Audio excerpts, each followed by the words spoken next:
ये है दुनिया का सबसे फेमस गिफ्ट जो फ्रांस ने अमेरिका को 1886 में दिया था, स्टैच्यू ऑफ लिबर्टी, जिसकी कीमत आज के लगभग $7 मिलियन होगी। इसकी लंबाई 305 फीट और वजन लगभग 225 टन है, जो न्यूयॉर्क के समंदर में खड़ा है और दुनिया भर में दोस्ती और आजादी की एक अनोखी मिसाल है। इसके पीछे छुपी हिस्ट्री और कुछ अननोन फैक्ट्स आपको हैरान कर देंगे। स्टैच्यू ऑफ लिबर्टी की शुरुआत सन 1865 में हुई थी, जब फ्रेंच हिस्टोरियन एडवर्ड द ला बोले ने इसे अमेरिका को गिफ्ट करने का आइडिया दिया। ये गिफ्ट अमेरिका की 100 साल की आजादी और फ्रांस और अमेरिका की दोस्ती की एक निशानी है। इस मूर्ति को फेमस स्कल्पटर फ्रेडरिक बार्थोल्डी ने बनाया था, जिसका स्ट्रक्चर गुस्ताव आइफिल ने तैयार किया था, जिसने आइफिल टावर भी बनाया है। ये स्टैच्यू 1875 से 1884 तक फ्रांस में ही बनाया गया, फिर 214 क्रेट्स में पैक करके शिप से इसे न्यूयॉर्क भेजा गया और 28 अक्टूबर 1886 को प्रेसिडेंट ग्रोवर क्लीवलैंड ने इसका इनॉग्रेशन किया। ये 305 फीट लंबी मूर्ति लिबर्टी आइलैंड पर खड़ी है, जो इमिग्रेंट्स के लिए वेलकम की एक निशानी बन गई,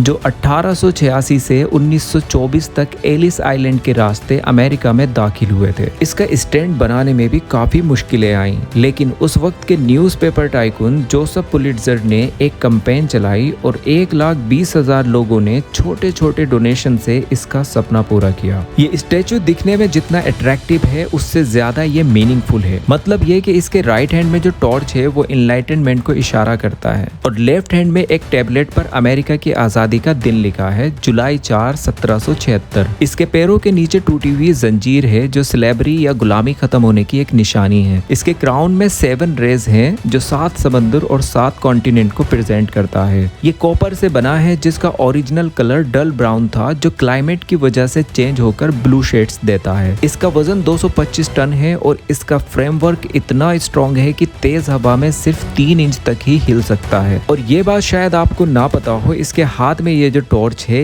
ये इसका ओरिजिनल टॉर्च नहीं है। वर्ल्ड वार 1 में एक बॉम्ब ब्लास्ट में इसका ओरिजिनल टॉर्च डैमेज हो गया था, जिसे 1984 में चेंज करके नया बनाया गया, जो 24 कैरेट गोल्ड से कवर्ड है। तो ये वो फेमस स्टैच्यू है जो दुनिया भर में आजादी की एक निशानी माना जाता है। स्टैच्यू ऑफ लिबर्टी सिर्फ एक मूर्ति नहीं, बल्कि आजादी, उम्मीद और इंसानी जज्बात की एक कहानी है। आज भी हर साल 22 लाख लोग इसे देखने आते हैं, जो अब एक यूनेस्को वर्ल्ड हेरिटेज साइट है। आपको इसकी कौन सी बात सबसे ज्यादा इंप्रेसिव लगी, हमें कमेंट में बता सकते हैं।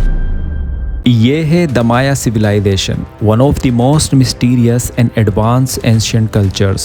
जो बड़े बड़े पिरामिड्स, एक अनोखा कैलेंडर और लिखने की खास टेक्निक लेकर आई। लेकिन ये सिविलाइजेशन इतनी महान कैसे बनी और फिर बर्बाद कैसे हो गई? माया लोगों ने बड़े बड़े पिरामिड्स और मंदिर बनाए, जो सिर्फ दिखने में खूबसूरत नहीं थे, बल्कि ये रिलीजियस साइट्स भी थे। इनको इस तरह बनाया गया था कि ये सितारों और सूरज के साथ अलाइंग थे। ये बताता है कि माया सिविलाइजेशन को एस्ट्रोनॉमी और कॉस्मोस की अच्छी जानकारी थी। उनके लिखने का तरीका काफी सोफिस्टिकेटेड था, जो समझने में कठिन था, जिसमें अलग अलग तरीके के सिंबल्स और तस्वीरें होती थी। इसमें उनका इतिहास, कहानियां और राजा महाराजाओं के सिलसिलाए नसब लिखा होता था। जब स्पेनिश लोग आए तो इनमें से ज्यादातर राइटिंग नॉलेज खत्म हो गई, लेकिन जो बचा है वो माया सिविलाइजेशन की कहानी सुनाता है और उनका कैलेंडर बनाने की नॉलेज अल्टीमेट थी। कई लोगों का मानना है कि उन्होंने दुनिया के अंत को प्रिडिक्ट कर लिया था, लेकिन ऐसा नहीं था। माया सिविलाइजेशन का कैलेंडर इतना शानदार था कि वो सूरज गिरन तक का सही अंदाजा लगा सकते थे। ये उनकी नॉलेज की काफी सही मिसाल है। लेकिन फिर ये शानदार शहर कैसे वीरान हो गए? आखिर ऐसा क्यों हुआ? कुछ लोग मानते हैं कि लंबा अकाल, सूखा, सिविल वार और ओवर पॉपुलेशन ने माया सिविलाइजेशन को गिरा दिया। धीरे धीरे बड़े शहर जंगलों में तब्दील होते चले गए। आज भी माया सिविलाइजेशन की कहानी उनकी औलादे और उनके बने हुए मंदिरों के रूप में जिंदा है। उनका इतिहास आज भी लोगों को इंस्पायर करता है। तो आपको क्या लगता है, माया सिविलाइजेशन के खत्म होने की असल वजह क्या थी? आप हमें कमेंट करके बता सकते हैं।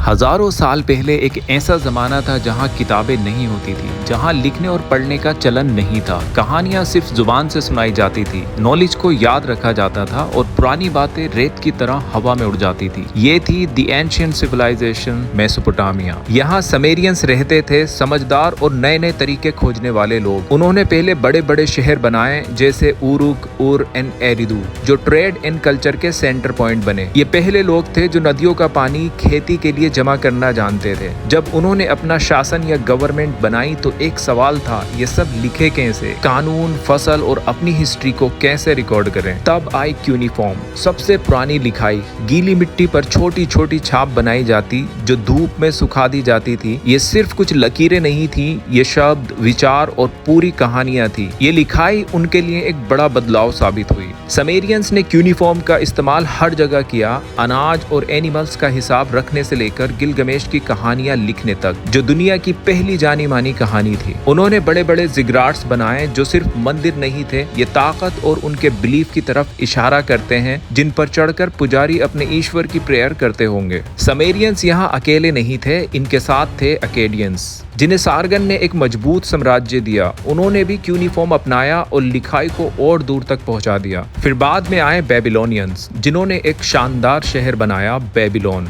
उनके राजा हम्मुराबी ने दुनिया का पहला लिखित कानून बनाया जो एक बड़े पत्थर पर तराशा गया था, आंख के बदले आंख। ये कानून आज भी कानूनी बातों में सुनाई देता है। समेरियंस, अकेडियंस एंड बेबीलोनियंस, इनकी कहानी मिट्टी पर लिखी गई थी और ऐसा कहा जाता है कि इन्होंने दुनिया को writing, law, monumental structure and stories दी जो आज भी लोगों को मुतासिर करती हैं। ये साबित करता है कि इंसान हमेशा से नए तरीके सोचता है, लिखता है और अपना निशान दुनिया पर छोड़ता है। एक एंथ्रोपोलॉजिस्ट गुलमेरियो अलगाजी का काम मेसोपोटामिया की समझ को और बेहतर समझाता है। अलगाजी मेसोपोटामिया के इंटरकनेक्टेड फैक्टर्स और इम्पोर्टेंस को बेहतर समझाते हैं। तो उम्मीद है ये वीडियो आपको पसंद आया होगा। आप अपनी राय मुझे कमेंट्स में दे सकते हैं।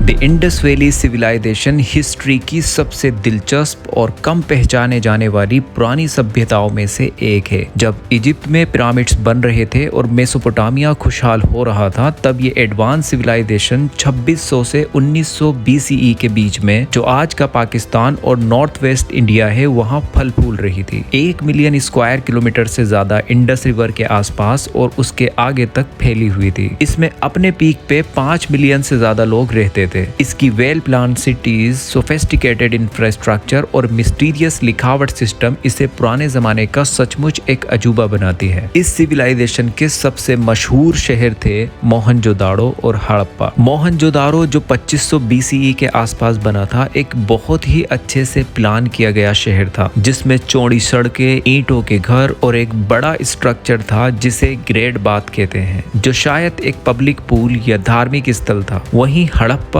थोड़ा छोटा था लेकिन उतना ही इम्प्रेसिव, एक फोर्टिफाइड सिटाडेल रखता था जो शायद गवर्नेंस या प्रोटेक्शन के लिए इस्तेमाल होता था। दोनों शहरों में स्टैंडर्डाइज ईंटों का इस्तेमाल किया जाता था, जो एक काफी ऑर्गेनाइज्ड सिस्टम दिखाता है। इस सिविलाइजेशन को सबसे अलग बनाने वाली चीज थी उसका एडवांस अर्बन प्लानिंग। सिटीज को ग्रिड पैटर्न में बनाया गया था, सीधी सड़कें और राइट एंगल के साथ। घरों में आंगन, कुएं और इंडोर प्लम्बिंग भी थी। बाथरूम्स और ड्रेन्स एक सिटी वाइड सीवेज सिस्टम से जुड़े हुए थे। कुछ घरों में फ्लश टॉयलेट्स भी थे जो वेस्ट को अंडरग्राउंड ले जाते थे। सफाई और ऑर्गेनाइजेशन का ये लेवल बाद के बहुत से समाजों से काफी आगे था। इंडस वैली सिविलाइजेशन का सबसे बड़ा राज है उसका लिखाई सिस्टम, उनकी राइटिंग, जिसे इंडस स्क्रिप्ट कहते हैं। ये सील्स, पॉटरी और टेबलेट्स पर पाया गया है, जिसमें 400 से ज्यादा सिंबल्स हैं, लेकिन अब तक कोई भी इसे डिकोड नहीं कर पाया है। ये सील्स, जिनके ऊपर जानवरों जैसे यूनिकॉर्न या बुल्स की तस्वीरें होती थी, शायद ट्रेड या आइडेंटिटी के लिए इस्तेमाल किए जाते थे। स्क्रिप्ट को समझे बिना उनके कल्चर के कुछ खास पहलू जैसे उनका रिलीजन, उनका कानून और रोजमर्रा की जिंदगी अभी भी एक राज बनी हुई है। इंडस वैली सिविलाइजेशन एक रेवोल्यूशनरी सोसाइटी थी, पुराने जमाने में इनोवेशन और ऑर्गेनाइजेशन का एक चमकता सितारा। इसकी सिटीज, इंफ्रास्ट्रक्चर और आर्टिस्ट्री इजिप्ट इजिप्ट और मेसोपोटामिया से टक्कर लेती थी, पर इसकी कहानी कम सुनाई जाती है। जैसे जैसे आर्कियोलॉजिस्ट इसके राज खोलते जा रहे हैं, ये मिस्टीरियस सिविलाइजेशन हमें याद दिलाती है कि सबसे एडवांस सोसाइटीज भी गायब हो सकती हैं अपने ब्रिलियंस के सिर्फ टुकड़े छोड़कर। तो आप इंडस वैली सिविलाइजेशन के बारे में क्या राय रखते हैं, हमें कमेंट में बता सकते हैं। और ऐसे ही इंटरेस्टिंग वीडियोस के लिए हमारे चैनल को सब्सक्राइब भी कर सकते हैं।